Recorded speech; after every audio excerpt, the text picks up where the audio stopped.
दोस्तों, BSS coaching centre में आपका स्वागत है। मैं हूं दिव्यांशु सिंह।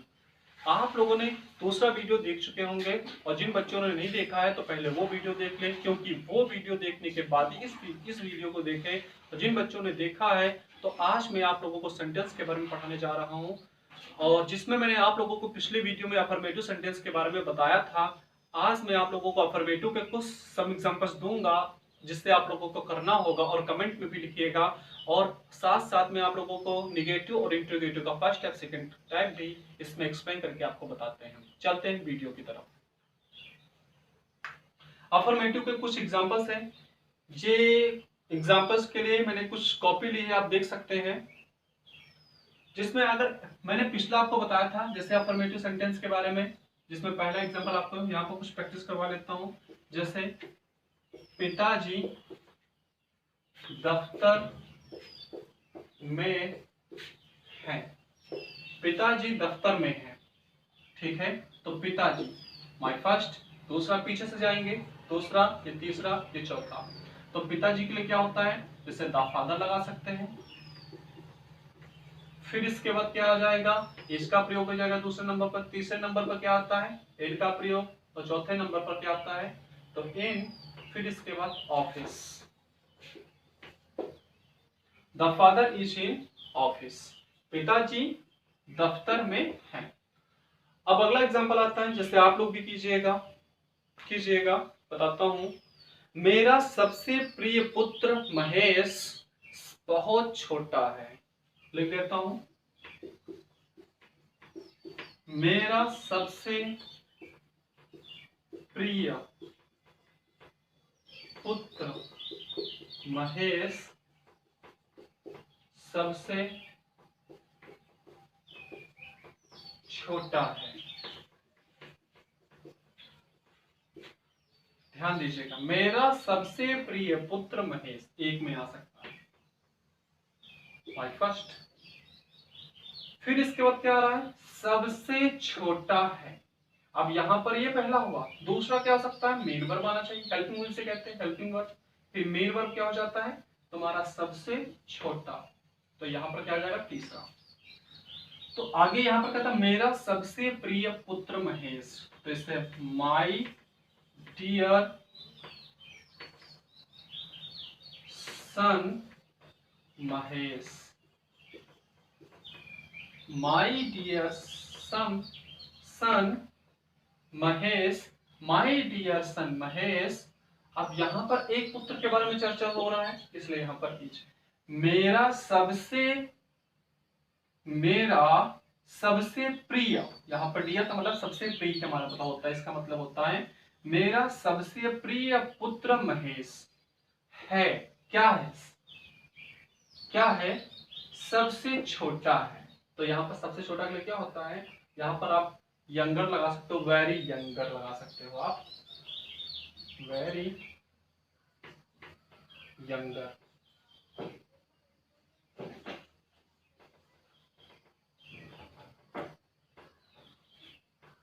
ठीक है। अब मैं आप लोगों को नेगेटिव सेंटेंस के बारे में कुछ बताने जा रहा हूं। नेगेटिव सेंटेंस के बारे में हेडिंग कर लीजिए, नेगेटिव सेंटेंस।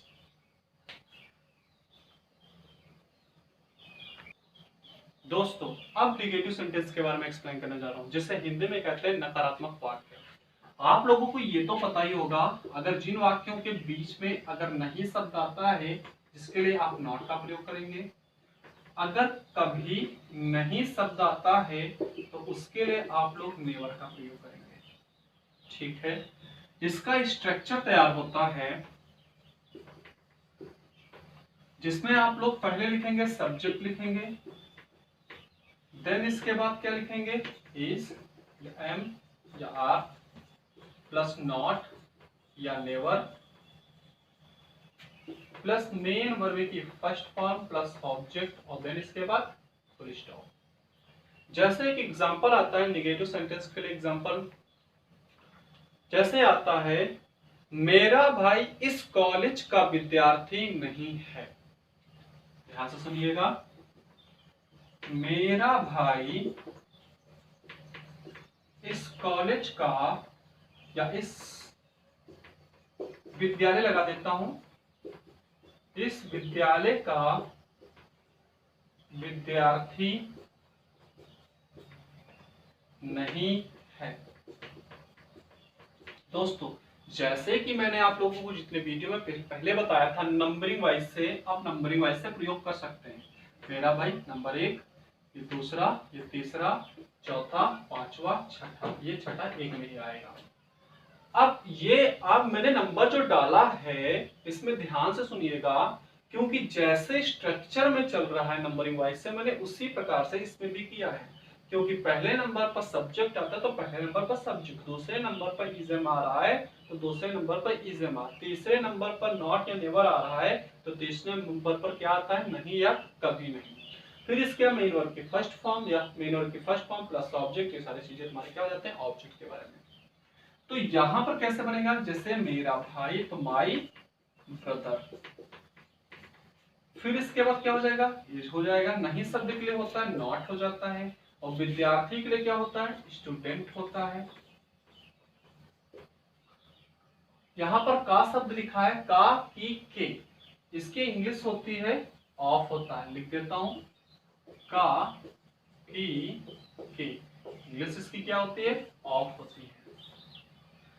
आगे क्या होता है, इसके लिए दिस होता है, तो हम यहाँ पर पहले लिखेंगे दिस, और विद्यालय के लिए होता है स्कूल होता है।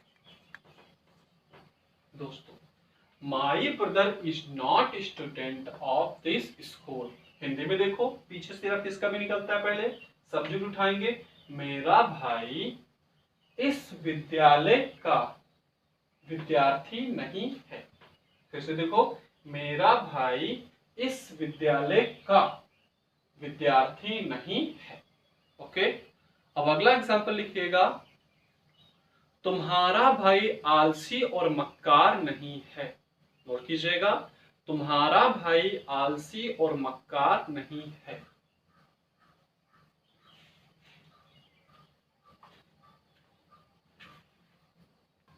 दोस्तों, ये है सेंटेंस, तुम्हारा भाई आलसी और मक्कार नहीं है।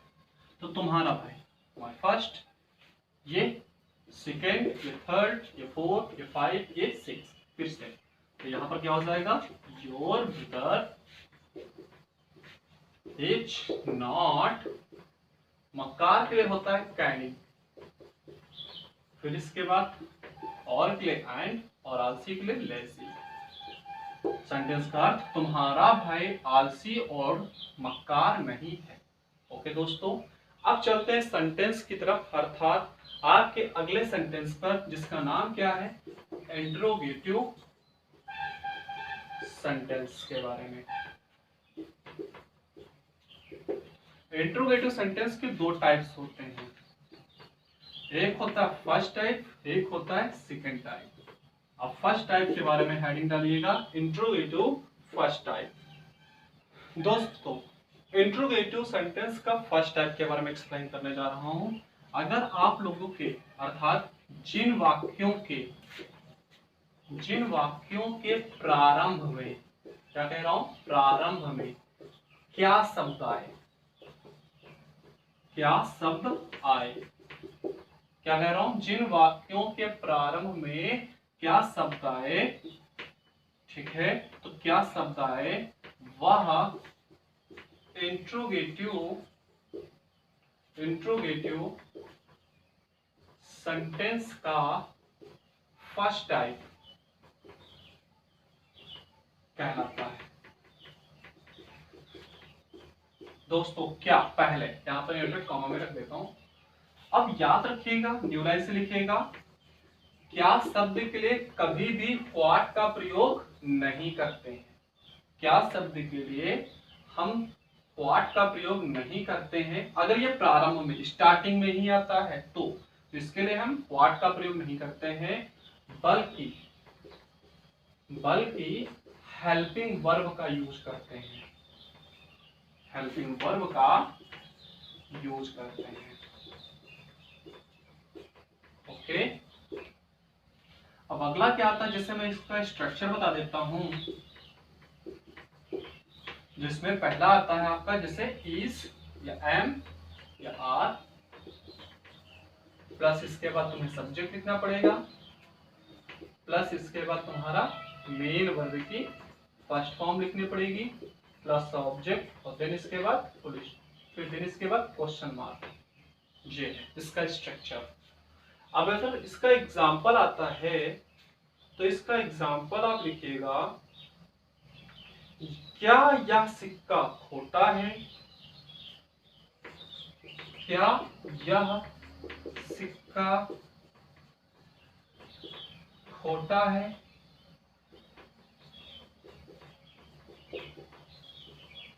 बना सकते हैं आप लोग, क्या यह सिक्का खोटा है? तो यहां पर बना सकते हैं आप लोग कि नहीं बना सकते हैं? अगर बना सकते हैं तो इसे आप कमेंट में लिखिएगा। तो यहाँ पर क्या, तो यहाँ पर क्या शब्द आया देखिए, बनाने से पहले आप ये देखिएगा, क्या ये इंट्रोगेटिव का, इंट्रोगेटिव की पहली पहचान इसमें क्वेश्चन मार्क है।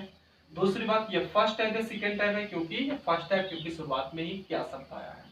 तो क्या शब्द के लिए आप लोग इज या एम या आर का प्रयोग करेंगे और तीनों में से किसी एक का, पर ये डिसाइड कौन करेगा? सब्जेक्ट डिसाइड करेगा। तो सब्जेक्ट में क्या है? दिस, दिस के साथ क्या लगता है? एच, तो यहाँ पर क्या बन जाता है? H this. ये तुम्हारा, इसके बाद यहाँ पीछे चले जाइए, खोटा का क्या होता है? खोटा का बेस होता है। अब बेस, इसके बाद सिक्का, सिक्का का क्या होता है? कॉइन होता है, COI, लास्ट में question mark. H this base coin, क्या यह सिक्का खोटा है? ओके, अगला एग्जांपल आप लोग कीजिएगा, अगला एग्जांपल आप लोग कीजिएगा, बोलता हूं, देखिए, क्या अंशु बातूनी है? ध्यान सुनिए, क्या अंशु बातूनी है? ध्यान लिख देता हूं, क्या अंशु बातूनी है? तो कैसे बनेगा ये? बातूनी ऐसे लिखते हैं, तो यहां पर आता है अंशु डिसाइड करेगा, तो ये अंशु हो गया, डिसाइड सब्जेक्ट हो गया, इस अंशु बातूनी क्या होता है? Talkative, question mark. ओके, अब अगला आता है सेकंड टाइप, हेडिंग आ रही है सेकंड टाइप।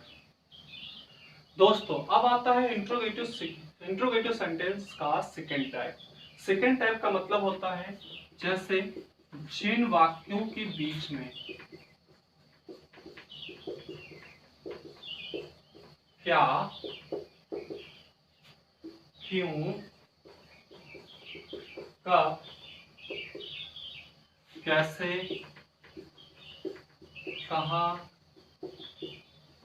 इत्यादि शब्दाएं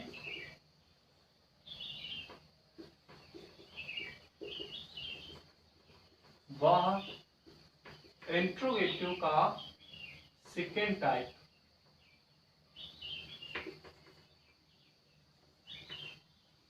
सेंटेंस कहलाता है। दोस्तों मैं यहां पर लिख देता हूं, क्या, क्यों, कब, कैसे, कहां।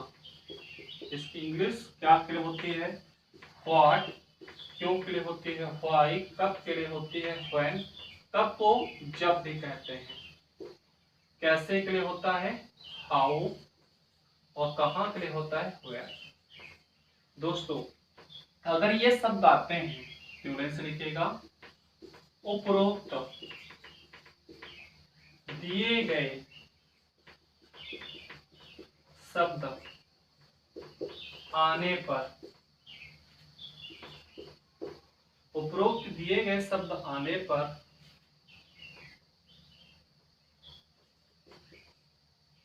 तो वाक्य,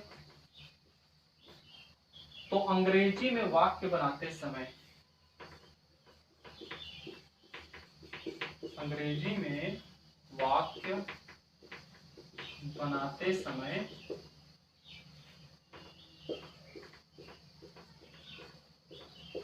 इनका प्रयोग सबसे पहले करते हैं।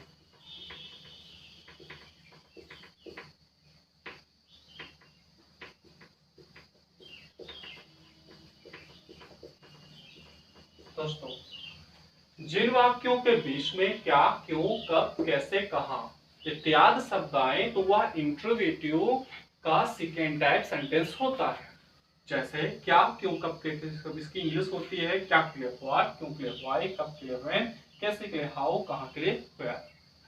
अगर ये उपरोक्त दिए गए शब्द अगर आपके वाक्य के बीच में अगर ये शब्द आते हैं, क्या बीच में अगर शब्द आते हैं, तो जब इसका इंग्लिश में जब अनुवाद करेंगे या ट्रांसलेशंस करेंगे तो इनका प्रयोग आप सबसे पहले कीजिएगा। अब सेंटेंस की तरफ चलते हैं दोस्तों। अब आता है स्ट्रक्चर की तरफ लेकर चलते हैं। तो पहले आप लिखेंगे, जैसे यहाँ पर लिख देता हूँ WH। WH का मतलब होता है जैसे क्वेश्चन वर्ड अगर बीच में आता है तो प्रयोग पहले, देन इसके बाद हेल्पिंग वर्ब, और देन इसके बाद सब्जेक्ट आता है। सब्जेक्ट के पश्चात आप लोगों को मेन वर्ब की फर्स्ट फॉर्म प्लस ऑब्जेक्ट और देन क्वेश्चन मार्क। जैसे कि इसका एग्जांपल आ जाता है, जैसे तुम्हारा क्या नाम है, तुम्हारा क्या नाम है। तो क्या बीच में आया तो क्या बन जाता है व्हाट। अब यहां पर क्या रहा है इज एम, क्या लगाएंगे, ये सब्जेक्ट तय करता है। तो सब्जेक्ट क्या है तुम्हारा, तो तुम्हारे के लिए क्या होता है यू, योर होता है, और योर से पहले क्या लग जाएगा इच, क्योंकि योर के साथ इच लगता है। व्हाट इज योर, अब बचा क्या नाम, क्या लग जाता है नेम, लास्ट में question mark, what is your name. जैसे दूसरा एग्जांपल क्या आता है, तुम कैसे हो, तुम कैसे हो। अब इसमें क्या बन जाता है, जैसे यू लगेगा क्या, नहीं, क्वेश्चन वर्ड बीच में आया, ये पहला यही लगता है, तो यहाँ पर क्या हो जाता है हाउ। अब देन इसके बाद क्या आना चाहिए हमारा, तो यहाँ पर ये सब्जेक्ट नहीं करता, सब्जेक्ट क्या है यू, तो यू से क्या लगता है, यू के लिए आर लगता है, हाउ आर यू, बाकी तो कुछ बचा नहीं, question mark, how are you, तुम कैसे हो। आपको वीडियो कैसा लगा, अगर आपको अच्छा लगा हो तो इसे लाइक, सब्सक्राइब और शेयर